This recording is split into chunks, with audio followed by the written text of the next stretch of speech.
Okay, I'm so excited to just come on and share a little homeschool update with you guys. I'm going to be sharing the things that are working and the things that aren't working for us lately, some of the changes that we're making.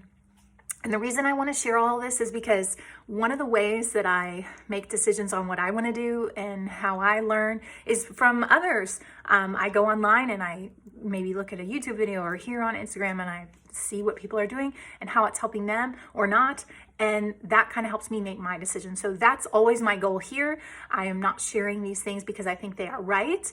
I feel they are right for my family. I just hope that if these resources are helpful to you, then that could be a good thing. So I do believe that I want to do this quickly. I have a lot to say about all these different things, but I'm thinking I'm going to try and make it quick here. And then maybe throughout the week, I'll do some more detailed descriptions of some of the new books we're doing. Let's start with things that are working really well. Our history that we are doing, where we're focusing on just picture books, is going super well. We're having so much fun. This has probably been the most easy history thing I've ever done, and we're having fun doing it. So I've been sharing that a lot the last few weeks, but this week we are going to be reading Three Young Pilgrims and Squanto's Journey, and If You Lived in Colonial Times. And we've actually read all of these before. Some of them I've even owned already. This is what's really great about doing this picture book thing, is I'm slowly building this library over the years that we can always refer to. So that's what history looks like. Science, I am not really putting in a lot of effort for that. We have a main curriculum. I bought Zoology 1 from ABCA, and I'm using it kind of as a guide. I don't really read from the text, but I learned recently that quality books are going to be better than a whole bunch of books. Picture books are always my favorite thing to use when we're learning about something. So I thought to myself, okay, what I'm going to do is I'm going to just pick 3 good quality books to read to the kids this week, and that will kind of be our science, and I can use the textbook to add anything if I'd like. So we will be looking at bees this week, and I've got 3 great books from the library, so I'm looking forward to that. Also feeling better that I'm actually doing science lessons. Science tends to be for us like nature and things in life in general, so it'll feel good to just kind of check it off. Okay, so let's talk about some of the new things. My oldest daughter is using ABCA 4 for her math. We love it. It's very fun to look at. It has a lot of fun activities that I don't have to come up with. And the lessons are really short, which is great because I felt like with other curriculums we were using, we were constantly crossing things out because it was just too much. There are times where I feel like it's not enough, but we just kind of, it doesn't happen every lesson, so we just kind of go with the flow on that. I was feeling like I wanted her to have some review practice, and so I had purchased a Math Mammoth book for grade 4, and we've been doing that the last few weeks. It's been great. However, Math Mammoth seems to be pretty advanced to me. The things that we were covering in the first few pages was what I learned in 6th grade pre-algebra.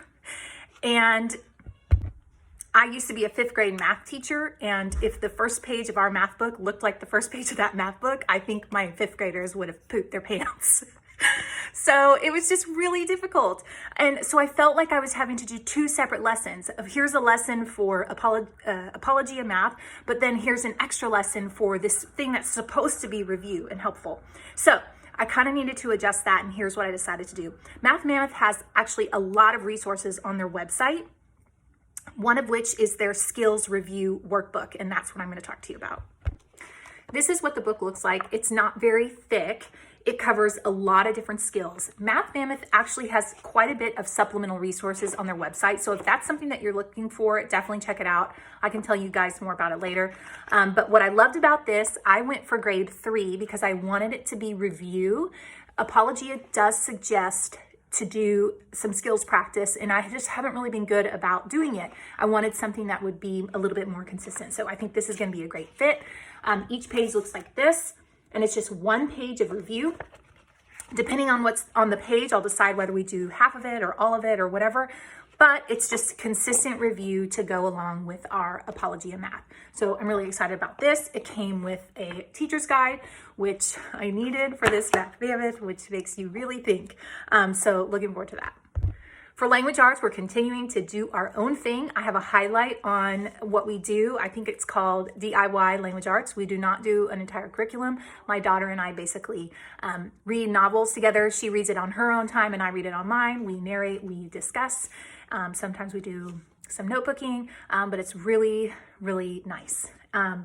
We picked a new book. She chose Princess Academy. I always let her choose. I give her a couple of options and she picks one. And I usually get my recommendations from the Read Aloud Revival list. And we've almost read all of them. So I'm gonna have to find another source for a list. But I'm excited for this one. It's a big one, so it's gonna take us some time, but it should be good. Next, I'm actually kind of sad about this. So funny story to back this up. My 4-year-old, she's almost 5. She was bored one day, and so she got something to do, and turns out she grabbed a Bob book set, and sat on the couch and started reading them, and read 3 of them on her own. And I never taught her to read. So I'm like, oh man, she's so big.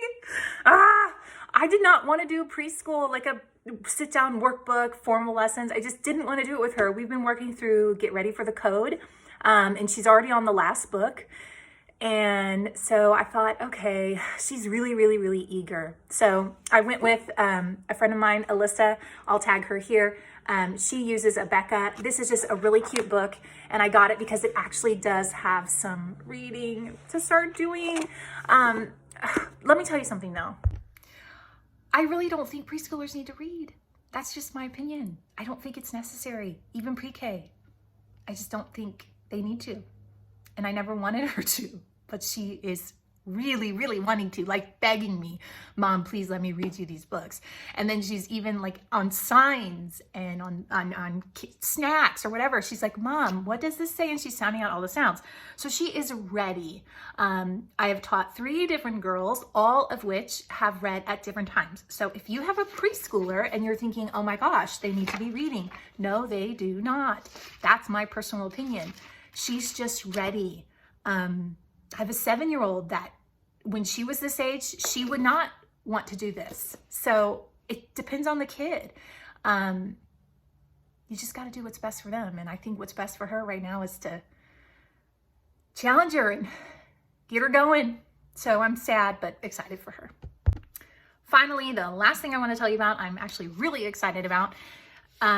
My 7-year-old has been working through Logic of English, Foundations A and B. We have about 5 lessons left in Foundations B, and we kind of like hit a wall.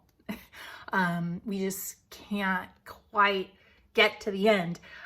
She needs some more review, which I'm so excited that we homeschool because I can do that for her. And I kind of went on a hunt for how I want to do this. I actually purchased a curriculum and turns out it was terrible. I think I sat down and did it with her for one day and said to my husband, I'm so sorry. I think I just wasted like $50. But you know, you live and you learn. So I found something else, and it was actually something I already had, and I'm using it in combination with another thing. So that's what I'm gonna show you next. If you have been following me for a while, you've seen how we do kind of those reading pyramids. I believe it's a book called Reading Pathways. Well, I also had the other book with that set, and it's called Phonics Pathways. Now, I've shared with you this year that I've been using it a lot for some resources. For example, it has a sound at the top and a bunch of different words to practice that sound. So I've been using this year off and on. This is actually a full curriculum, and I've never really... I looked at it when I bought it a couple of years ago, but at the time it wasn't the fit that we needed. Now it's a really, really good fit for us. So I'm so glad I've hung on to it. We are going to be working through it in the way that it's made as a curriculum. And it's going to pair super nicely with this other resource that I found. And you're never gonna believe how much I paid for this one. This is something I have never seen before. It's by Prenda, and it's called Treasure Hunt Reading. I found it on a YouTube video. I was on YouTube and it just popped up about something for a reader, a struggling reader.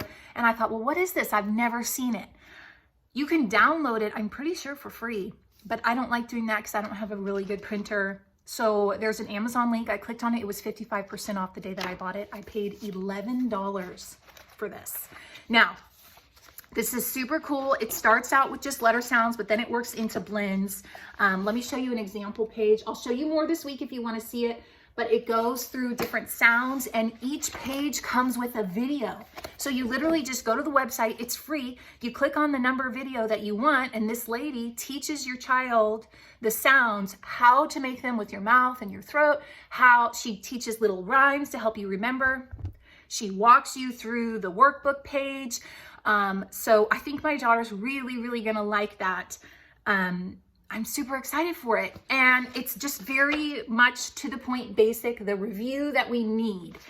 Also, it's gonna pair nicely with this one when, you know, we're trying to practice certain sounds, then I can go to this page and use it as a resource as well.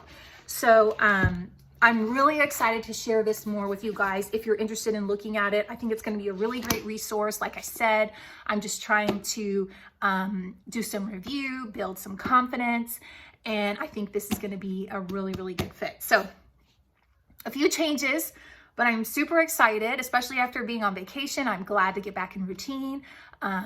Glad to get started. I feel like a plan in place always makes you feel like, yes, let's do this. So I'll keep you posted on how it's going. And if there's something that you want to see more of, let me know.